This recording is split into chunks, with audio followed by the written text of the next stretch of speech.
Picture this. You are an American. You have been planning your escape to Canada for years.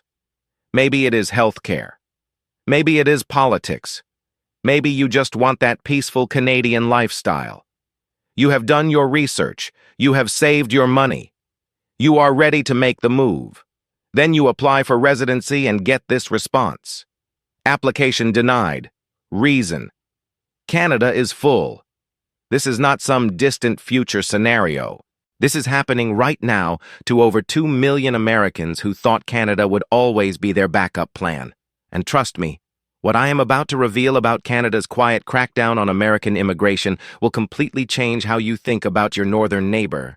But before we dive into this economic reality check, smash that like button and subscribe, because what you are about to learn could save you years of wasted planning and thousands of dollars in failed applications. Here is what mainstream media is not telling you about Canada in 2025. They are in crisis mode. Toronto and Vancouver have become rental nightmares where average rent is now over $3,000 a month. Emergency room wait times have tripled. Public transit systems are overwhelmed and collapsing. Canadians are angry and they are pointing fingers at one thing: immigration. The response has been swift and brutal. The Canadian government just introduced the most restrictive immigration caps in decades, and Americans who used to waltz across the border with minimal paperwork are now facing the same bureaucratic nightmare as everyone else, except worse, because Canada is specifically targeting wealthy foreign buyers and long-term foreign residents who they blame for driving up housing costs.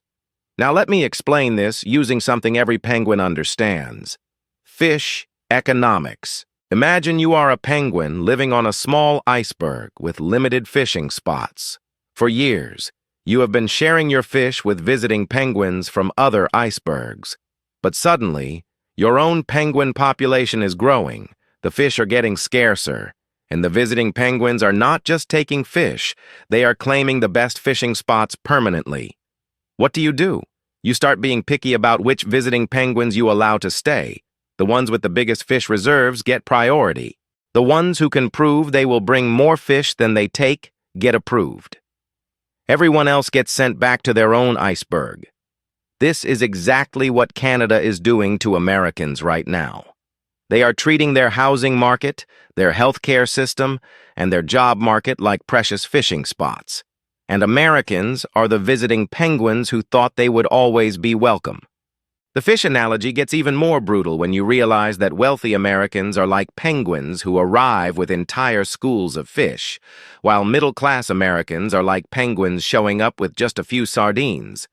Guess who gets to stay and who gets told the fishing grounds are full? Let me tell you about Margaret and Robert Thompson. They are a retired American couple who moved to Nova Scotia 12 years ago. They volunteered at local charities. They paid their taxes.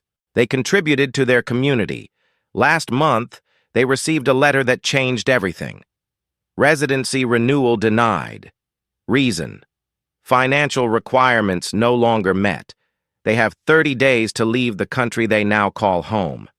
Their crime: living on a modest pension that used to be enough but no longer meets Canada's updated financial thresholds. The new rules demand proof of liquid assets, ongoing income verification, and something called community value assessment. Translation: if you are not bringing serious money to the table, you are not welcome. But it gets worse. Processing times for American permanent residency applications have exploded from 18 months to over 4 years. And here is the kicker: even if you meet all the requirements, approval is no longer guaranteed. Immigration officers now have discretionary power to reject applications based on something called national capacity limitations. Here is what every American considering Canada needs to understand.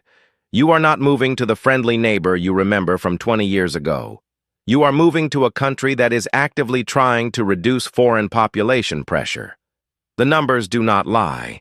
In 2024, Canada approved 68% fewer American permanent residency applications compared to 2023. The wealthy Americans are still getting through. If you have over $500,000 in liquid assets and can prove ongoing income of over $10,000 monthly, you might have a chance. But middle-class Americans, retirees, and young professionals are being systematically filtered out, and the housing situation is about to get worse. Toronto City Council just passed emergency housing measures that include restrictions on foreign property ownership and mandatory local residency requirements for rental applications. Vancouver is considering similar measures. The message is clear. If you are not Canadian, you are part of the problem. I spoke with David Chen, an immigration lawyer in Toronto, and he told me something that should terrify every American with Canadian dreams. Quote, "We are seeing unprecedented rejection rates for American applicants. The government is not announcing this publicly, but the internal directives are clear. Reduce foreign residency approvals by any means necessary." End quote. The psychological impact on Americans is devastating. Facebook groups for American expats in Canada are filled with stories of families being forced to split up, elderly Americans being sent back to healthcare systems they cannot afford, and young professionals watching their Canadian dreams evaporate in real time. One nurse from Michigan who had been working in Toronto for 3 years was told her work permit would not be renewed. Her hospital desperately needed her skills, but immigration policy overruled healthcare needs.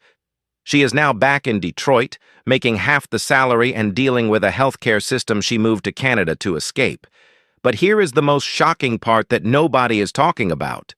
This is not just about housing or economics.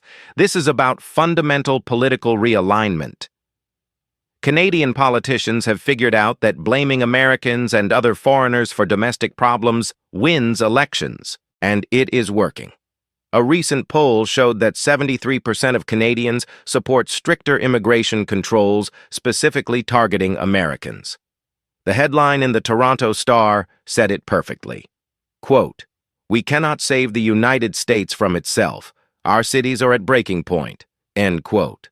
For millions of Americans who thought Canada would always be Plan B, 2025 is the year they are realizing there might not be a plan at all. The door is not just closing. It is slamming shut. So here is the question that should keep every American awake at night. If Canada, our closest ally and most similar neighbor, is rejecting us, what does that say about America's place in the world? And more importantly, where do we go from here? Let me know your thoughts in the comments below. Are you one of the Americans affected by these changes? Do you think Canada is justified in protecting their resources? Or is this the beginning of something much bigger? And do not forget to subscribe, because next week I am revealing the 7 countries that are still welcoming Americans with open arms, but even that list is shrinking fast. Until then, stay informed and stay realistic about what 2025 really means for American mobility.